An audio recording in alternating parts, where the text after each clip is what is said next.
Today, I'm taking you all on a trip to the future. But first, let's imagine the future together. And no, not the kind of future with flying cars, but the one that we're building right now. The future that is powered by artificial intelligence. The very technology designed to make our lives smarter and easier. The future that we are building today has become one where every question we ask our phones, every image we generate, and every chatbot response feels instant and effortless. And let's face it, it's innovative, efficient, and feels unstoppable. It's amazing, but behind the convenient functions that we have access to is something that we don't talk about enough: the environmental cost of our actions. The data centers that run 24/7, the supercomputers that require endless electricity and cooling, and the fossil fuels that are still powering much of the grid behind our virtual world. So, the question that we need to ask is not only what can AI do for us, but also what is AI doing to us and our planet? And I want to ask you guys a question. Could you tell that parts of my introduction was generated by AI? Even the introduction to a speech about the environmental footprint of AI was generated by AI. It's fitting, isn't it? And in this talk, I'll uncover the hidden environmental costs of AI, from the training of large language models to the energy behind your daily searches, and explore how we can rethink the way we build and use intelligence systems, before one of the smartest things that we've ever created becomes the most destructive. And I know that most of us in this room have used ChatGPT, Google Gemini, or Cloud, and if not, at least heard of it. These platforms are those that help us to write, study, plan, problem solve, and basically anything that we ask it to do. Honestly, they're incredible. But behind all of these helpful functions, we are polluting the world. The effects aren't just digital, they're physical. They affect real air, real water, real people, and real communities. The effects aren't just those that we can see. We can smell and we can feel the pollution that we've created. AI now contributes to 2.5 to 3.7% of global carbon emissions, exceeding the aviation industry, marking a big change. And as AI usage grows, so does that percentage. So let me ask you this: who bears the environmental cost of our digital comfort and convenience? The story doesn't just end with carbon. To understand the deeper impact, we need to look at where these massive data centers and supercomputer facilities are being built, and more importantly, who their neighbors are. People often see AI as this magical tool, rather than something which physically exists. And these plants have to be placed somewhere. And of course, they aren't going to be placed in areas like Beverly Hills and Bel Air. They're placed in low-income areas, neighborhoods with fewer resources, less political power, and less ability to fight back. One example is Memphis, Tennessee, specifically in the southern part of the city. Here, mega supercomputer facilities, including the one designed to train AI for chatbot Grok from xAI, a company founded by Elon Musk, who we all know, it has raised major environmental concerns. A report from the Tennessee Lookout points out the several key issues with this aside from the pollution itself. So let's look at this image together. According to an article by The Guardian, the mayor of Memphis has stated that there are 35 turbines, but only 15 that are on, as they are only permitted to have 15. And the others are just stored on site. But looking at this image of xAI from the Southern Environmental Law Center using thermal imaging technology, it shows that 33 turbines are giving off significant amounts of heat, meaning that they were most likely to be used at the time this photo was taken. That's more than double the number the company is permitted to use. And on top of that, these data centers also pull enormous amounts of water to cool the supercomputers, putting pressure on the local aquifer. And these supercomputers draw enough electricity to power up to 100,000 homes. That's 100,000 homes that don't have electricity just so that our chatbots can run faster. The location of this facility is a predominantly Black and economically disadvantaged neighborhood with already high rates of respiratory illnesses such as asthma, heart disease, and other pollution-related illnesses. And the emissions from this facility have increased local smog by 30 to 60%, releasing the pollutants linked to these illnesses. And no, this is not a coincidence. This is what researchers call environmental racism. Environmental racism is the systemic placement of environmentally harmful industries in communities of color. Across the US, African Americans are 75% more likely to live near a toxic hazardous waste facility and are 4 times more likely to have certain types of cancers in their bodies. These patterns didn't happen randomly. This is a result of decades of housing discrimination, zoning laws, and political decisions that push factories, refineries, and now giant AI-powered data centers into the same communities, the communities with the least power to fight back. So, while the benefits of easy access to AI flow to tech companies and daily users like us, the consequences flood towards marginalized communities who experience the health consequences and not the technological convenience.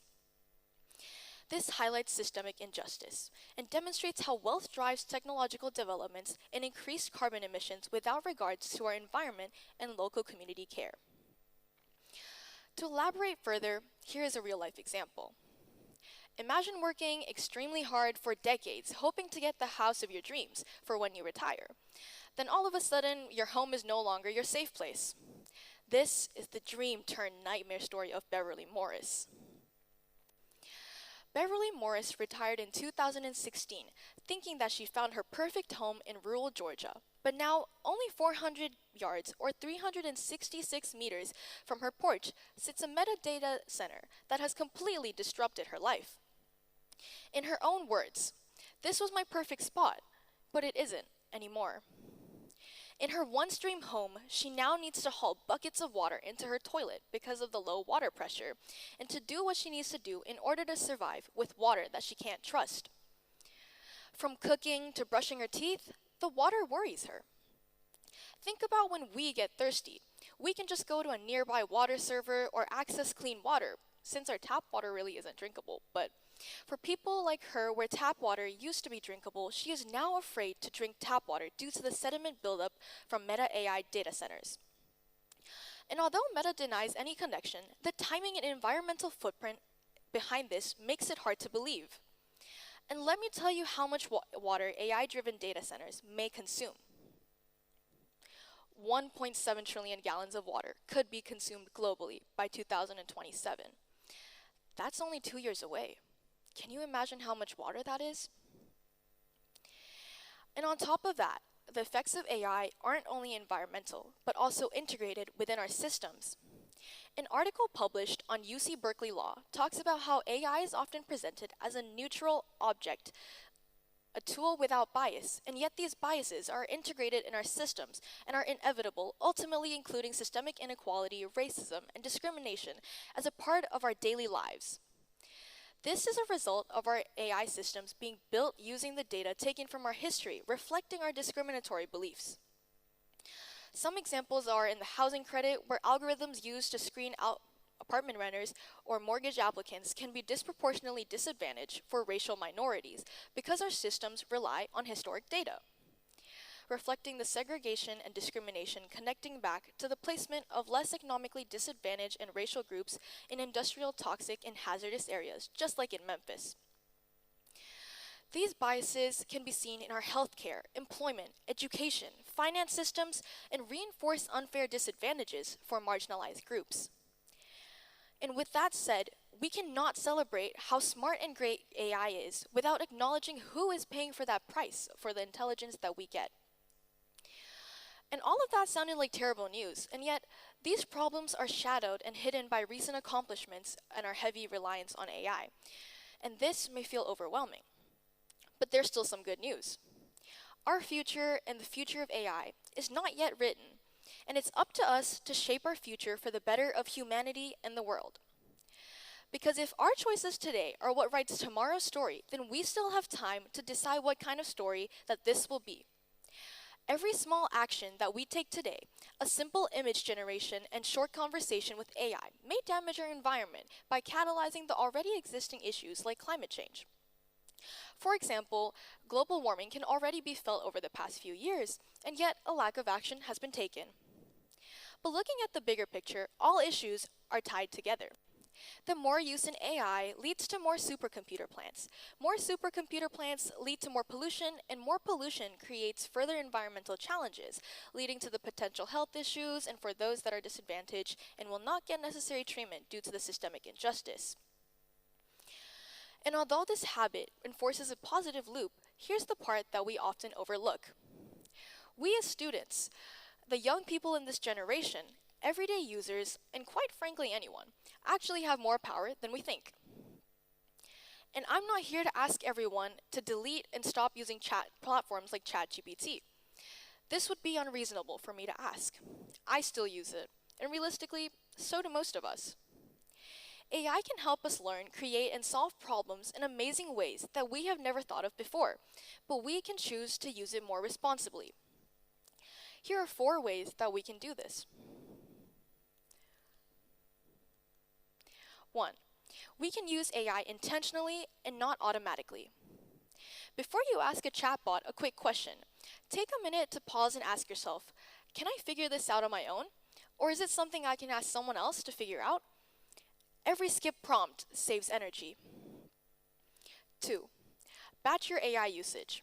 And what I mean by this is, for example, instead of sending 20 short prompts, put your thoughts together and ask one concise, thoughtful question. This fewer server calls means the less environmental impact. And 3. Stay aware of the human cost behind our technology. When you hear about a new AI tool, it's tempting to automatically praise this new technology, but ask, who is paying for the environmental price of our convenience? Remember the story of Beverly Morris, the woman who can't even drink water without feeling uneasy? Nobody should have to feel this way because of our digital ease. And lastly, use your voice. Talk about this with your friends, at school, in your classes, or anywhere. Ask educators and coworkers how AI is used. Spread awareness, because awareness brings us one step closer to making a change, even as progress is small. The future of AI will be shaped by the people who use it the most, and that's us. So let's make sure that the smartest technology that we've ever created doesn't come at the cost of our air, water, communities, and our beautiful one and only precious planet. Thank you.